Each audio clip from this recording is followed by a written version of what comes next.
e logo se lhe estancou a hemorragia e sentiu no corpo estar curada do seu flagelo. Jesus, reconhecendo imediatamente que dele saíra poder, virando-se no meio da multidão, perguntou: quem me tocou nas vestes? Responderam-lhe seus discípulos: vês que a multidão te aperta e dizes: quem me tocou? Ele, porém, olhava ao redor para ver quem fizera isso.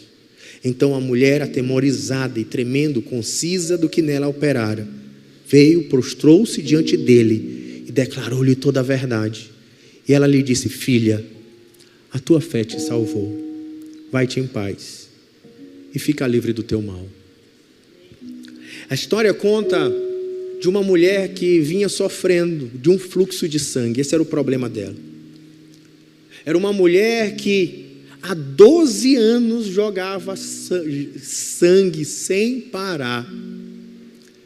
Mas mais do que uma doença física, isso era um problema muito mais complexo para aquela mulher, daquela religião, naquele contexto.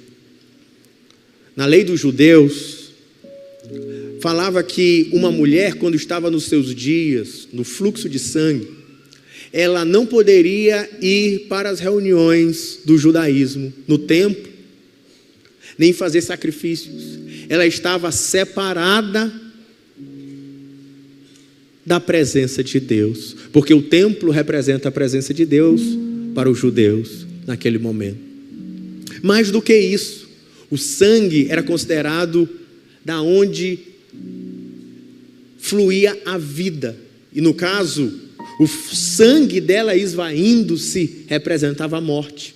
E pela lei dos judeus, quem tocava no sangue ficava impuro diante de Deus e também precisava estar afastado diante de Deus. Sendo assim, aquela mulher com fluxo de sangue, ela era tirada de dentro da relação dos seus filhos. Ela era considerada impura, tendo que ficar longe do seu marido, ficando longe da sociedade. Uma mulher que, por causa da sua doença, era marginalizada do templo e da sua própria família. Afastada e separada de Deus, afastada e separada daqueles que ela mais amava. E ela sofria, e por isso ela vivia essa separação, essa dor, essa vida que se esvaziava, se esvaía de si mesmo, sofrendo, como disse o pastor Francisco, essas rejeições da parte da religião, da parte dos familiares, e na luta nas suas próprias emoções, de vergonha, medo, dor. Mas essas dores não representam só a dor de uma mulher. São as dores da humanidade. Assim como o sangue representa a vida para os judeus, e era essa a mensagem que eles passavam, o fluir desse sangue, esse esvair de sangue, representava a vida fugindo entre os dedos dos homens. Simboliza a humanidade que, por causa do pecado, uma vez que o pecado tem como consequência a morte, como diz o próprio Senhor na sua palavra, ele diz que o salário do pecado é a morte, através do apóstolo Paulo. O próprio Deus diz para Adão lá no Éden: se comer dessa árvore, falando do fruto do pecado, certamente morrereis. E o fluxo do sangue significa o estado do homem, tendo a vida saindo do seu corpo, levando o homem a desarmonias. Assim como aconteceu com Adão, sendo levado para longe do paraíso, o homem, por causa do pecado, da situação da humanidade, minha e sua, a gente vai entrando em desarmonia com Deus. A gente vai entrando em desarmonia com a nossa família. As famílias começam a entrar em guerra e lutas. É a humanidade esvaindo a sua vida. É o estado do homem sofrendo por causa das consequências dessa fonte insaciável que não para de fluir de nós, do pecado, esvaindo vida aonde deveria abundar de vida, levando a desarmonias com o nosso próprio eu. Lá quando Adão pecou, ele teve medo, ele se escondeu, ele correu para para um arbusto e se escondeu de Deus e se cobriu de vergonha. É o estado da humanidade, quando a vida, por causa do nosso estado de pecado, vai se esvaindo de nós, nos colocando em estado de desarmonia. Mas houve uma solução para aquela mulher. Uma solução que ela já tinha procurado em tantos lugares. Aquela mulher já tinha procurado solução, diz o texto, em todos os médicos, em todos os lugares, em todas as propostas humanas. Algum lugar nesse mundo vai ter solução para a minha alma, para a minha vida, para as minhas desarmonias, para esse fluxo de vida que foge de mim. E ela não encontrou em lugar nenhum, porque não há respostas nesse mundo. Há quantos que vão procurar respostas para as suas desarmonias nesse mundo? Ao dia que eu tiver dinheiro, o dia que eu tiver sucesso, o dia que eu tiver poder, o dia que eu tiver likes no YouTube, o dia que eu tiver uma mulher, um marido. Ei, a Bíblia, a história e talvez você mesmo saiba que há uma fonte de insatisfação dentro de nós que coisa nenhuma nesse mundo vai suprir. Pelo contrário, mesmo que a gente busque, a gente vai despendendo, a gente vai gastando tudo que tem, mas não vai encontrar solução em nenhuma esquina desse mundo, nenhuma. Mas aquela mulher um dia ouviu falar de Jesus. E quando ela ouviu falar de Jesus, ela saiu esgueirando entre as pessoas, porque ninguém podia ver ela. Ela era impura. E talvez se alguém olhasse ela na rua, gritaria, impura, impura. E ela ia espreitando, vencendo barreiras, ninguém pode me ver. Eu estou indo atrás de Jesus. Ela ouviu, ela creu, ela agiu, e ela foi para Jesus. E quando ela chegou em Jesus, diz o texto que ela, na sua fé, ela apenas tocou na orla das vestes de Jesus, e de Jesus saiu poder. Jesus para tudo e diz, quem me tocou? Parecia até uma frase engraçada, porque havia uma grande multidão espremendo Jesus para um lado e para o outro. E ele disse, como quem te tocou? Alguém me tocou com fé, alguém me tocou de maneira diferente do que todos os outros que me tocaram, alguém me tocou de uma maneira que de mim saiu poder. E aquela mulher, com vergonha, com medo ainda, insegura, mas ela levanta a mão e ela diz, fui eu. Eu cheguei aqui, eu já tinha por 12 anos me vazando de sangue. Por 12 anos eu gastei todo o meu dinheiro, eu me afastei da minha família, eu perdi o meu marido, eu perdi os meus filhos, eu perdi até a minha religião, eu perdi tudo, mas agora eu te toquei, Jesus. Agora eu te toquei e eu estou curada. A minha vida deixou de escapar nas minhas mãos. Eu te toquei e a morte cessou. Eu te toquei e o sangue parou de fluir. Eu estou curada. Eu quero dizer para você que existe cura para nós também. Existe cura para essa fonte incurável do pecado, fonte dos pensamentos impuros e maus, fonte dos nossos erros que por vezes não queremos fazer, mas que nos faz ferir os nossos irmãos, os nossos pais, os nossos filhos, que vai nos colocando em encrencas, que muitas vezes a gente olha para si mesmo e diz, por que eu fiz isso? Por que eu agi assim? Ou tenta justificar com o nosso orgulho, mas o nosso pecado que insiste em nós e nos levar a nos ferir e ferir uns aos outros. Existe cura se tão somente viermos a Cristo, como aquela mulher, e implorar com fé verdadeira, nós podemos encontrar cura para as fontes dessas paixões que nos inquietam. E se eu tocar em Jesus, essas fontes secam. E eu não vou mais ficar esperando vida vir de algum lugar. De um homem, de uma mulher, de um dinheiro, de algum lugar. Eu não vou mais ficar esperando ou precisando de uma fonte externa. Porque se eu tocar nele, essa fonte seca, cessa. E só pode cessar se for pelo poder do Senhor Jesus. Porque Ele é o Cordeiro de Deus que tira o pecado do mundo. Ele levou sobre si os nossos pecados. Sobre as suas pisaduras nós fomos sarados. Ele é o ministério da reconciliação que nos reconcilia com Deus. Ele deu a si mesmo como resgate para nos livrar do estado da morte, para fazer o fluxo de sangue, de vida que fugia de nós cessar. Pelo contrário, substituir, como dito um pouquinho antes, ou como dito em João capítulo 4, para fazer fluir de nós rios de água viva. Agora a vida não só vai deixar de fugir, mas ela vai transbordar daqueles que recebem um milagre. Mas qual foi a ação? Tem uma ação. Ela creu. Ela creu. Você crê? Ela creu. Ela tinha as tradições dela, ela tinha a religião dela, ela tinha as questões dela, mas ela creu.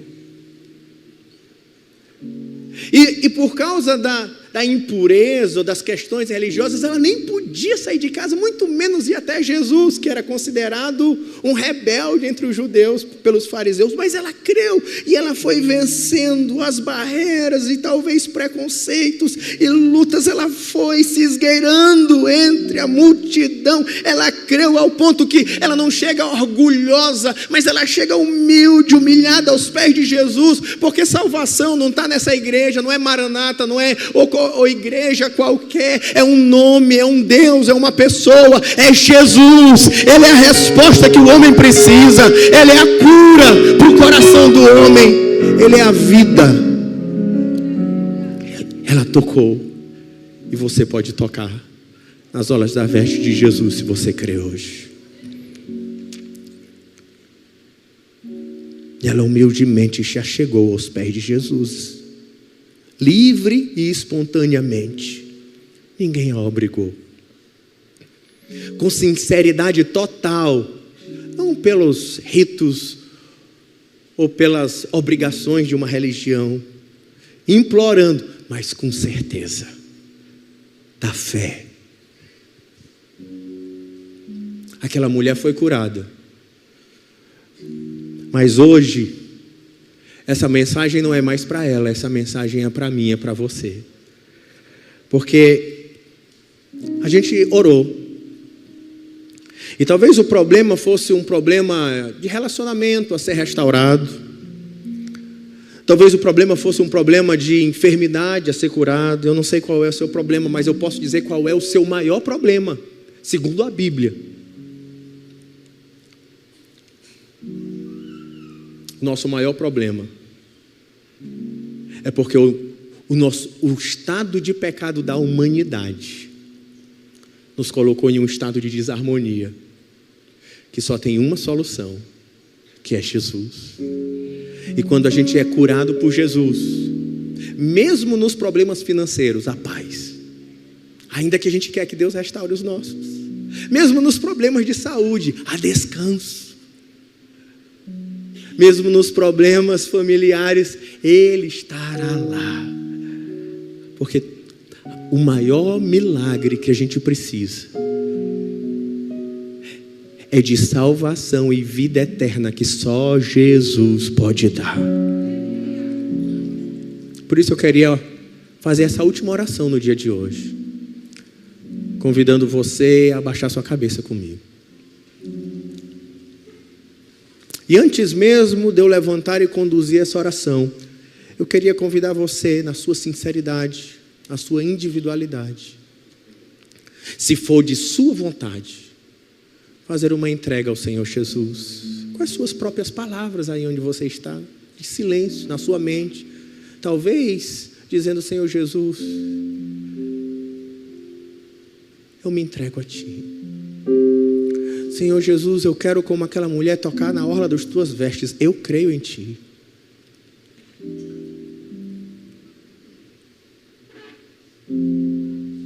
Eu quero Te ter como meu Senhor, como meu Salvador.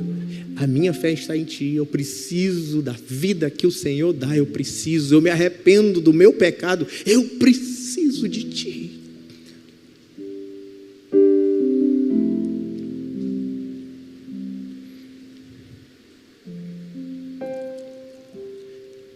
A gente, na tradição evangélica, chama isso de aceitar Jesus como Senhor e Salvador das nossas vidas. É entregar para Ele o domínio da vida, o banco. Dizer: Senhor, eu saí do banco. Porque quando eu estou no banco, eu tomo tantas decisões erradas. O fluxo do pecado me leva para tantas enrascadas, mas eu quero voltar para o banco. Eu quero sair e voltar o banco para o Senhor. Pode reinar. Se esse é o desejo do seu coração, eu queria que você orasse comigo aonde você está, dizendo assim: Senhor Jesus, eu entrego a Ti a minha vida. Que o Senhor não seja apenas o Senhor de todo o universo, mas seja o meu Senhor, o meu Salvador. Eu entrego a Ti em fé o meu coração. Eu me arrependo. Eu me arrependo dos meus pecados. Mas eu sei que só há cura para eles em Ti e não em mim mesmo. E eu me prostro diante dessa cruz, onde o Senhor pagou o preço para me dar perdão, onde o Senhor lidou com os males do mundo, onde o Senhor abriu a porta para a salvação,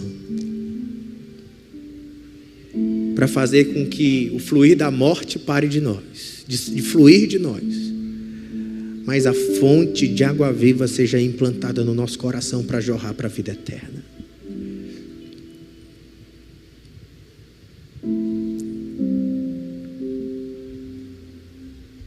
Eu entrego a Ti a minha vida,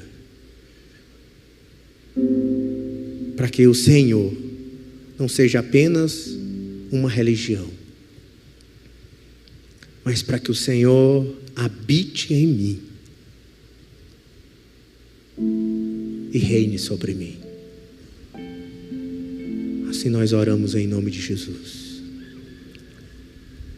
Ainda de cabeça baixa no espírito de oração. A Bíblia diz em Romanos 10, verso 9, diz que se com o coração crermos e com a boca confessarmos o Senhor Jesus como Senhor e Salvador, seremos salvos. Eu queria saber se existe alguém entre nós que está tomando uma decisão como essa, como nunca tomou antes na vida. Ou se já tomou, mas nunca foi com tanta convicção e está fazendo isso hoje. Não é uma decisão por religião, é uma decisão por Jesus, por entrega. Se você fez essa oração com essa decisão hoje, eu queria que você fizesse um sinal com a sua mão como um ato de confissão diante de Deus. Eu estou fazendo isso. Deus te abençoe, irmão. Deus te abençoe, senhoras. Deus te abençoe. Existe alguém? Mais alguém? Deus abençoe. Deus abençoe. Deus abençoe. Deus abençoe. Deus abençoe. Deus abençoe. Deus abençoe. Deus te abençoe. Tem lá em cima? Deus abençoe. Deus abençoe. Deus te abençoe. Eu vou fazer mais assim, eu quero orar por você. Não se sinta que eu não quero lhe constranger, não é isso. Mas esse é um momento tão importante de fé, para mim e para você. Eu quero orar por você. Você que está tomando essa decisão, chega aqui, deixa eu orar por você. Deixa eu orar por você, para o Senhor encher tua vida de vida, dessa fonte transbordante. Vem para cá. orar por você.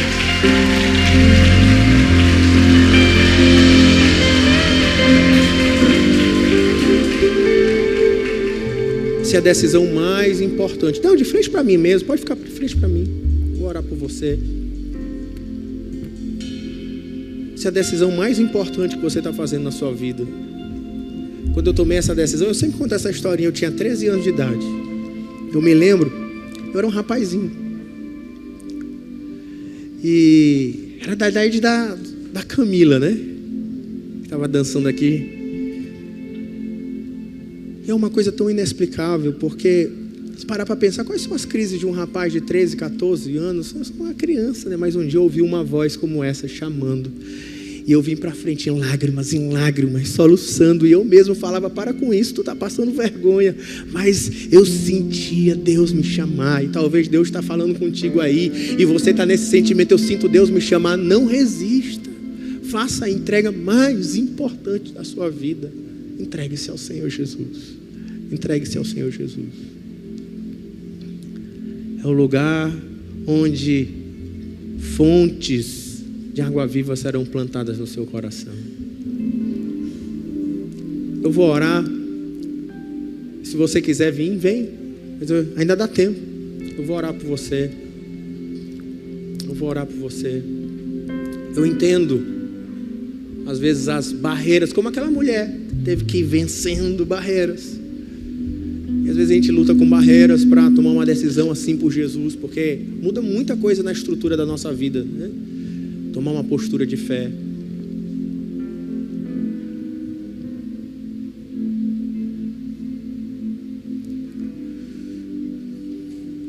Senhor Jesus, nós queremos juntos com esses queridos irmãos apresentá-los diante do Senhor.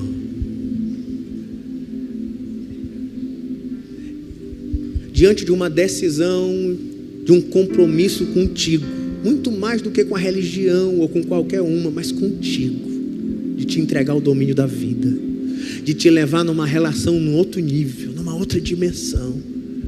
E a nossa oração, o Espírito Santo de Deus, conforme prometido na tua palavra, é que o Senhor agora sele eles com o selo do teu Espírito, que o Senhor faça deles, eles sim, templo, casa de Deus, uma experiência transformadora e poderosa, que é muito mais do que uma ideia psicológica, pessoal, humana, mas é sobrenatural, de quem tem uma experiência com Deus. Espírito Santo, que o Senhor faça agora jorrar do interior de cada um deles, conforme prometido na tua palavra, fontes do teu Espírito, fontes de água viva, que preencha a sua alma e que os conduz à eternidade com Deus. Assim nós oramos juntos, em nome de Jesus. Em nome de Jesus. Pode vir, irmãos, pode vir. Algumas pessoas ainda estão vindo, então eu vou pedir para você ainda não sair desse lugar, enquanto nós vamos cantar essa última canção dessa noite.